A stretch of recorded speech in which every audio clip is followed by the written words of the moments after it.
Hello my dear students, आज हम लोग पढ़ने जा रहे हैं इलेक्ट्रिक फील्ड लाइंस की ड्राइंग कैसे करते हैं। पिछली क्लास में हम लोगों ने पढ़ा था कि इलेक्ट्रिक फील्ड लाइंस होती क्या है, उनकी प्रॉपर्टीज को पढ़ा था। आज जो हम पढ़ेंगे वो पढ़ेंगे इलेक्ट्रिक फील्ड लाइंस को ड्रॉ कैसे करते हैं, अलग अलग सिस्टम में इलेक्ट्रिक फील्ड लाइंस की ड्राइंग कैसे करते हैं। तो शुरू करते हैं। सबसे पहली बात, हमें अलग अलग चार्जेस का सिस्टम दिया होगा, जैसे कि point charge, dipole, same charges का सिस्टम। तो हम बात करेंगे अलग अलग सिस्टम के अंदर इलेक्ट्रिक फील्ड लाइंस की ड्राइंग को कैसे करते हैं। तो शुरू करते हैं। पहली बात, अगर हमें अकेला पॉइंट चार्ज दिया हुआ है तो कैसे ड्राइंग होगी। बहुत सिंपल सी बात है, नॉर्मल है, हम सभी जान चुके हैं कि अगर यहां है ये प्लस क्यू चार्ज, अगर इसकी इलेक्ट्रिक फील्ड लाइंस ड्रॉ करनी है तो यहां टेस्ट चार्ज सोचेंगे जो सीधा इसको बाहर की तरफ रिपेल करेगा। तो यहां भी इलेक्ट्रिक फील्ड लाइंस बाहर की तरफ होंगी, यहां भी बाहर होंगी, यहां भी बाहर होंगी। एक बात ध्यान रखना है, इलेक्ट्रिक फील्ड लाइंस की ड्राइंग को बनाते टाइम आप उसे इरेगुलर मैनर में नहीं बना सकते। कहने का मतलब यह है कि जितना स्पेस यहां दिखना चाहिए उतना ही यहां, उतना ही यहां, उतना ही यहां, चारों तरफ एक जैसा माहौल होना चाहिए। क्योंकि अगर हम ऐसे दिखा देते मान लीजिए, तो इसका मतलब हम ये कहना चाह रहे हैं कि यहां फील्ड स्ट्रॉन्ग है और यहां फील्ड वीक है। तो चारों तरफ एक जैसा अरेंजमेंट दिखना चाहिए, क्योंकि चारों तरफ इसका फील्ड जो है एक जैसा है। तो यह है पॉजिटिव चार्ज की, अकेले पॉजिटिव चार्ज की इलेक्ट्रिक फील्ड लाइंस। अगर अकेला नेगेटिव चार्ज है, आइसोलेटेड, अकेले को हम आइसोलेटेड भी कहते हैं, मतलब उसके आस पड़ोस में कोई दूसरा चार्ज नहीं है। तो अकेला अगर नेगेटिव चार्ज है तो इलेक्ट्रिक फील्ड लाइंस होंगे सीधा अंदर की तरफ, यूं। ये बहुत ही सिंपल सी बात है, हम पहले सीख चुके हैं इस बात को, क्यों होती है, किस लिए होती है, बातें कर चुके हैं हम।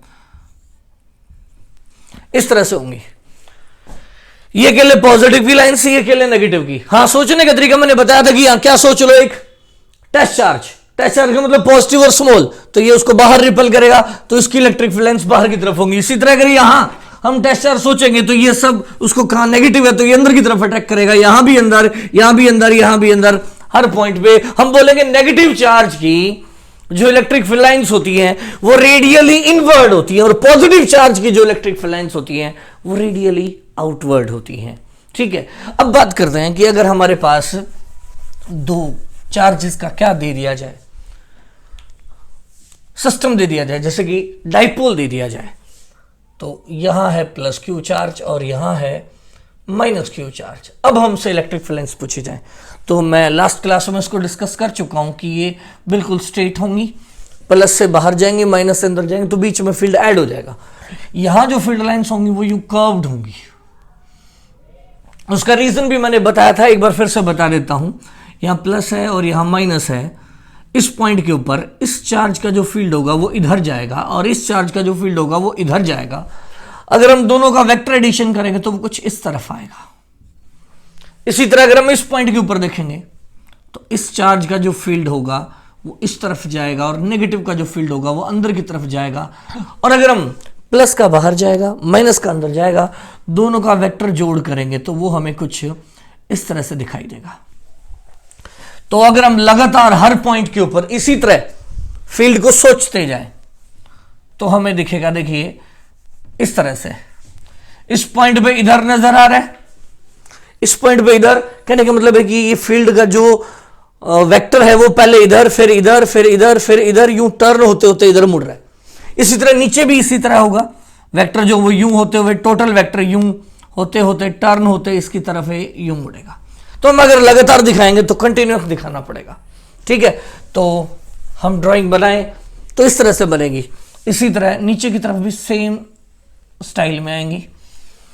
हाँ, कोशिश करेंगे ऊपर और नीचे बिल्कुल इक्वल दिखाना है। ये एंगल भी दोनों साइड सेम होना चाहिए। यहां जितना एंगल हो अल्फा, उतना ही एंगल यहां बीटा हो। अल्फा और बीटा जो है वो दोनों इक्वल होने चाहिए, सेम एंगल दिखाने। अगर ये चार्जेस क्या है, इक्वल हैं, तो दोनों एंगल भी सेम होने चाहिए। और उसके बाद इस तरह से, और यहां इस तरह से प्लस से लाइनें निकलेंगी और माइनस में घुसेंगी, एरो माइनस की तरफ होंगी यूं। फिर और हम यूं कर्व होके यूं आएंगी, तो उसे दिखाने की जरूरत नहीं है, ऐसे दिखा देंगे हम लोग। इसी तरह यहां से भी यूं जाएंगी और यूं घूम के इधर आएंगी। लेकिन जो ये पोर्शन है सेंटर वाला है, इसमें स्ट्रेट इलेक्ट्रिक फील्ड लाइंस होंगी, इधर यूं और इधर भी स्ट्रेट होंगी अंदर की तरफ यू। ये है इलेक्ट्रिक फील्ड लाइंस एक डाइपोल की, जिसके अंदर कहीं भी इलेक्ट्रिक फील्ड जीरो नहीं है। जहां इलेक्ट्रिक फील्ड लाइंस होंगी वहां इलेक्ट्रिक फील्ड जीरो नहीं होगा, मतलब यहां कहीं भी कोई ऐसा स्पेस नहीं है डाइपोल के चारों तरफ जहां इलेक्ट्रिक फील्ड जीरो हो। तो इसका मतलब है इस डाइपोल का जो इलेक्ट्रिक फील्ड है वो इन्फिनिटी पे ही जीरो होगा बस, बाकी कहीं भी जीरो नहीं होगा। और अगर इलेक्ट्रिक फील्ड किसी भी पॉइंट के ऊपर हमें जीरो ना मिले तो हम बोलेंगे कि उसके अंदर, उस सिस्टम के अंदर नल पॉइंट नहीं है। नल पॉइंट नहीं, ऐसा पॉइंट जिसके ऊपर टोटल इलेक्ट्रिक फील्ड जीरो हो जाए उसे हम नल पॉइंट कहते हैं। तो हमने जो अकेला पॉजिटिव चार्ज देखा उसमें भी नल पॉइंट नहीं था, जो अकेला नेगेटिव चार्ज देखा उसमें भी नल पॉइंट नहीं था। हमने डाइपोल देखा, डाइपोल में भी क्या नहीं है बच्चों, कहीं भी नल पॉइंट नहीं है, हर जगह फील्ड है। बीच के पोर्शन में भी है, इधर साइडों में भी है, इधर भी है, इधर भी। हां, इन्फिनिटी पे फील्ड जीरो होगा, लेकिन हम इन्फिनिटी को पॉइंट नहीं मान रहे। अभी हम इस सिस्टम के नजदीक के पॉइंट में कहीं भी इलेक्ट्रिक फील्ड जो है वो जीरो नहीं होगा। ठीक है, तो आगे बात करते हैं। अगर हमारे पास दो चार्जेस का सिस्टम, ये प्लस है और ये माइनस है, अगर हम कहें कि हमारा ये जो क्यू चार्ज है ये +2q है, +2q चार्ज है। अब हमें अगर इलेक्ट्रिक फील्ड लाइंस की ड्राइंग बनानी है तो कैसे बनेंगे? अब देखने वाली बात ये है कि इस प्लस का फील्ड बाहर जाएगा और माइनस का अंदर जाएगा। तो इस पॉइंट के ऊपर देखिए, प्लस का राइट, माइनस का भी राइट, तो दोनों का ऐड होकर राइट ही आएगा। तो ये तो कंफर्म है कि बीच वाली लाइन बिल्कुल स्ट्रेट जाएगी इधर यूं। लेकिन एक बात का और भी ध्यान रखना पड़ेगा, अगर -q के ऊपर हम दो लाइन दिखाते हैं तो +2 के ऊपर हमें 4 लाइन दिखानी पड़ेंगी, because number of lines are proportional to magnitude of charge. हमने लास्ट क्लास में देखा था कि जितना चार्ज का वैल्यू ज्यादा होगा उतनी नंबर ऑफ लाइन्स ज्यादा होगी, और जितनी चार्ज की वैल्यू कम होगी उतनी नंबर ऑफ लाइन्स भी कम होगी। तो यहां जितनी लाइन्स हमें शो करनी है उससे यहां लाइनें क्या शो करनी पड़ेगी, डबल शो करनी पड़ेगी। तो इसका मतलब है कि अब देखिए, और एंगल भी, एक और बात इंपॉर्टेंट कि इस बार पिछली बार यहां और यहां एंगल आप लोगों ने सेम दिखाया था, यहां अल्फा था तो यहां भी अल्फा ही था, लेकिन इस बार हम ऐसा नहीं कर सकते। एंगल की बात करते हैं कि एंगल बनाएंगे क्या, तो अल्फा और अल्फा नहीं बना सकते। अगर ये दोनों चार्ज सेम होते तो ये दोनों एंगल सेम बना सकते थे। अब बात करते हैं कि अगर ये दोनों चार्ज सेम नहीं है तो एंगल कैसे बनाएंगे। देखिए, याद कर लें, जितना चार्ज बड़ा होगा उस साइड एंगल उतना छोटा कर देना है। जैसे ये चार्ज बड़ा है और ये चार्ज छोटा है, तो इस साइड का एंगल तो छोटा हो जाएगा, इस साइड का जो एंगल है वो बड़ा हो जाएगा। यानी ये एंगल छोटा और ये एंगल बड़ा, क्योंकि हमें यहां नंबर ऑफ लाइंस ज्यादा दिखानी है और यहां नंबर ऑफ लाइंस कम दिखानी है। तो यहां एंगल कम करना और यहां एंगल बढ़ाना है। तो याद रखें, जिस साइड चार्ज बड़ा हो जाएगा उस साइड एंगल छोटा कर देंगे, और जिस साइड चार्ज छोटा हो जाएगा उस साइड का एंगल बड़ा कर देंगे। तो अब देखिए, लाइन्स यूं आएंगी। अब और लाइंस कैसे बनेंगी? सीधी सी बात, इस तरह से आएंगी। इसका क्या मतलब है देखिए जरा। पहली बात देखिए, मैंने यहां दिखाई है 1 2 3 4 5 लाइनें, और यहां पहुंचाई है 3। एक्चुअल में एग्जैक्ट नंबर तो नहीं गिन सकते हम लोग, लेकिन यह है कि छठी लाइन यहां पीछे की तरफ हम दिखा सकते हैं, जो 3D के अंदर है तो हम यहां शो नहीं कर सकते, क्योंकि अगर मैं यहां छठी लाइन शो करूंगा तो अनइक्वल सा लगेगा। लेकिन मैं ये बताना चाहता हूं क्योंकि ये सिस्टम जो है हमारा 3D में, तो इस 2Q के चारों तरफ अभी तो मैंने 5 ही दिखा रखी है, एक आप इमेजिन कर ले पीछे की तरफ से, तो छठी लाइन पीछे की तरफ है जो यहां पहुंच नहीं रही, बाहर से उधर जा रही है। जस्ट लाइक इस तरह से भी ये 2Q चार्ज है, एक लाइन यूं है, एक लाइन यूं है, एक लाइन यूं है और 2 यूं है। टोटल 6 लाइन्स है। 6 लाइन्स यहां से निकली है और यहां पहुंची है केवल 3 लाइन, 3 बाहर से यूं, तीसरी यहां दिख नहीं रही, क्योंकि वो हम इमेजिन कर सकते हैं पीछे की साइड से। तो देखिए, इस पॉइंट के ऊपर क्या होगा, नल पॉइंट होगा। क्या होगा?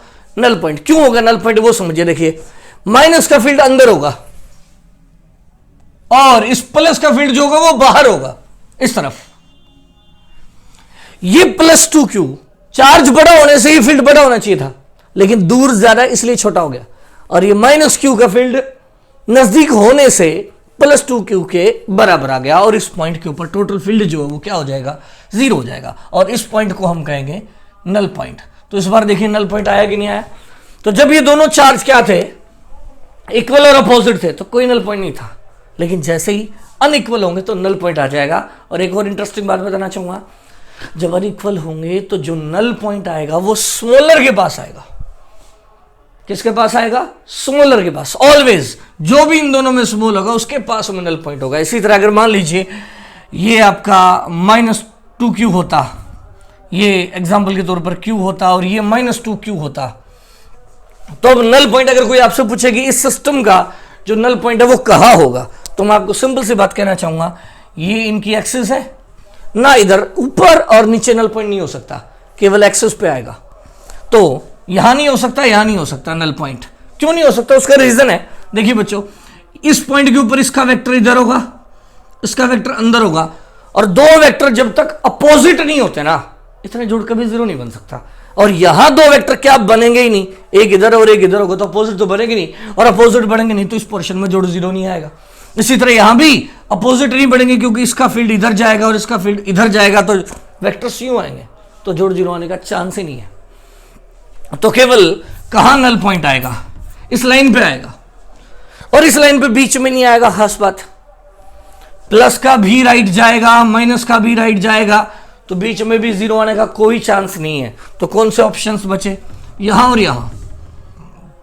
यहां देखिए इस पॉइंट के ऊपर इस प्लस का लेफ्ट होगा और इस माइनस का राइट होगा, और जितना इस प्लस का लेफ्ट बनेगा उतना ही उस माइनस का राइट बनेगा, और यहां नल पॉइंट आएगा। तो अब भी किसके पास है, जो इन दोनों में स्मॉल है, उस स्मॉल के पास में क्या होगा, नल पॉइंट होगा। तो आप हमेशा के लिए याद कर सकते हैं कि जब भी दो अनइक्वल चार्जेस होंगे, अपोजिट चार्जेस होंगे और अनइक्वल होंगे, तो नल पॉइंट हमेशा किसके क्लोज आएगा, स्मॉलर के क्लोज आएगा। ठीक है, अब देखते हैं हम लोग।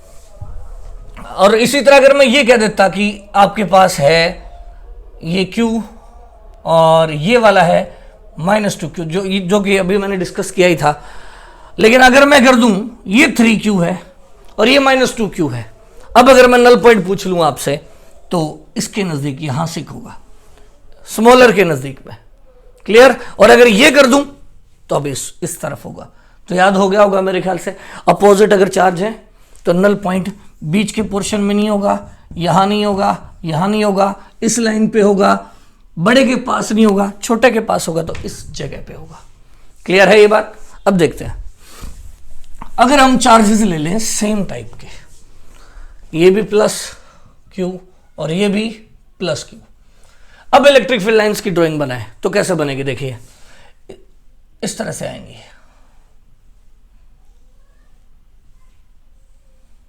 बिल्कुल सिमेट्रिकल, दोनों साइड एक जैसी, यूं।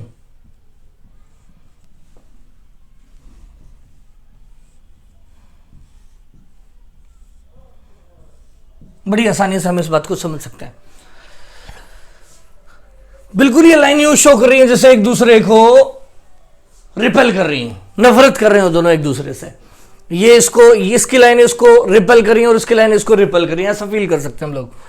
ऐसा क्यों हुआ, उसका जवाब देखिए, ये +Q है और ये भी +Q है, तो इस पॉइंट के ऊपर अगर आप फील्ड देखेंगे तो इस चार्ज का तो इधर जाएगा, इस चार्ज का इधर जाएगा। तो अगर हम वेक्टर सम करेंगे, इसका इधर इसका इधर, अगर वेक्टर सम होगा तो कुछ इस तरफ बनेगा।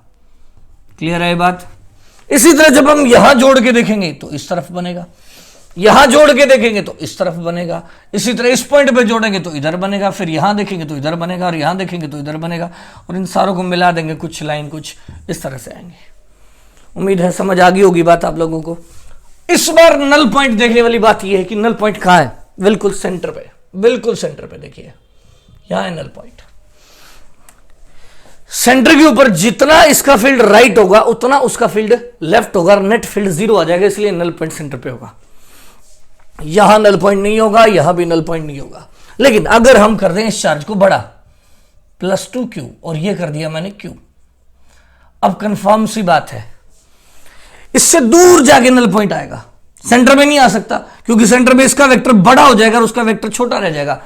अगर हम इस 2q चार्ज से दूर चले जाएं इस पॉइंट पे, तो जितना इसका दूर जाने से कम हो जाएगा, इसका नजदीक आने से बड़ा हो जाएगा, और नेट फील्ड यहां क्या आ जाएगा, 0 आ जाएगा। तो जो नल पॉइंट की लाइन पिछली बार यहां बिल्कुल सेंटर में थी, अब वो थोड़ा सा कहां खिसक जाएगा, स्मॉलर की तरफ। वंस अगेन एक बार मैं फिर से कहना चाहूंगा, किसके पास में आया है, स्मॉल के पास में। तो अब लाइंस अगर हम बनाएंगे तो कुछ इस तरह से होंगी। हाँ, इस बार ये भी ध्यान रखना है कि अगर मान लीजिए आप यहां 3 लाइन शो करते हैं, तो यहां 4, 5 और 6 लाइन शो करनी चाहिए आपको। 4 और 2 6 लाइन शो करनी चाहिए अगर आप यहां 3 लाइन शो करते हैं। क्लियर होगी बात। एग्जैक्ट हम गिन के नहीं बनाते हैं क्योंकि ये 3D में पिक्चर्स है, तो एग्जैक्ट सिमेट्री नहीं दिखा पाएंगे। तो यहां नल पॉइंट होगा। तो जब भी 2 अनइक्वल चार्जेस होंगे, लेकिन अगर चार्जेस सेम नेचर के, एक गजब कंक्लूजन हम बना सकते हैं कि अगर आपके चार्जेस अपोजिट थे तो नल पॉइंट बीच में आया, बीच के पोर्शन में। अनइक्वल होने पे जब हमारे चार्जेस अनइक्वल थे तो नल पॉइंट आउटसाइड रीजन में आया, और जब हमारे चार्जेस सिमिलर हैं तो नल पॉइंट बीच के पोर्शन में आएगा। और अगर दोनों बिल्कुल वैल्यू में भी इक्वल हैं तो बिल्कुल सेंटर में, और वैल्यू में अनइक्वल हैं तो स्मॉल की तरफ आ जाएगा, यहां नल पॉइंट आएगा। क्लियर है ये बात। तो अब हम बात करेंगे दूसरे सिस्टम का फील्ड, जैसे कि आपको दे दिया जाए एक लॉन्ग वायर। लॉन्ग वायर की फील्ड लाइंस बनाने को कहा जाए। लॉन्ग वायर का पहले तो मतलब समझ लें कि जैसे ये वायर है, मान लीजिए ये 5 मीटर की वायर है, 5 मीटर की वायर है, और हम बात करें 2 मीटर पे, तो अब ये फाइनाइट वायर कहलाएगी। This is a finite wire. लेकिन अगर हम बात करें ऐसे पॉइंट की जो यहां से 2 सेंटीमीटर दूरी पर है, तो इस वायर के आगे ये जो पॉइंट का डिस्टेंस है वो बहुत ही स्मॉल है, तो हम बोलेंगे ये वायर इस पॉइंट के हिसाब से बहुत लॉन्ग है, हम कहेंगे इनफाइनाइटली लॉन्ग है। क्लियर है मेरी बात आप लोगों को। तो हम इनफाइनाइट लॉन्ग वायर का अगर हम फील्ड बनाने का मतलब है कि वायर के नजदीक फील्ड बनाना, इनफाइनाइट लॉन्ग वायर का फील्ड बनाने का मतलब है हम ऐसे शो करेंगे इनफाइनाइट वायर को, और इस सारी के ऊपर प्लस चार्ज है। तो अगर हम इसका फील्ड बनाना चाहते हैं तो उसका मतलब है हम इसके जो नजदीक के पॉइंट्स हैं उनके ऊपर फील्ड बनाना चाह रहे हैं।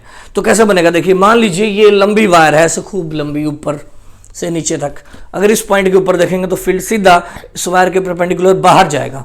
इस पॉइंट पे देखेंगे तो सीधा बाहर इस तरफ जाएगा। इस पॉइंट पे देखेंगे तो मेरी तरफ आएगा।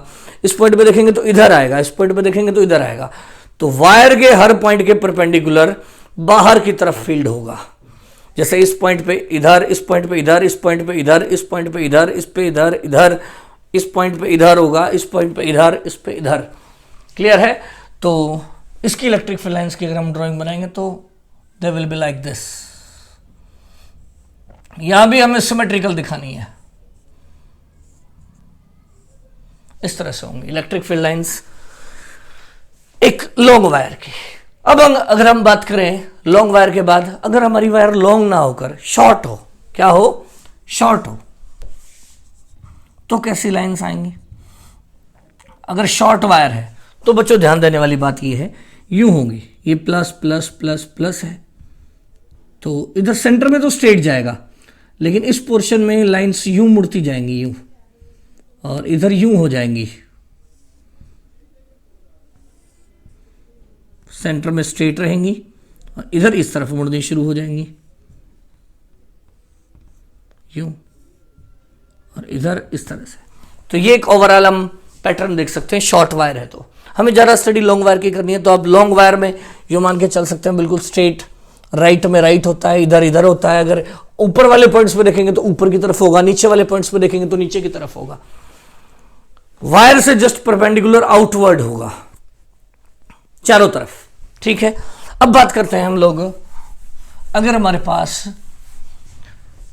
एक शीट दे रखी हो, शीट दे रखी हो, तो उसका फील्ड किस तरह से बनाएंगे।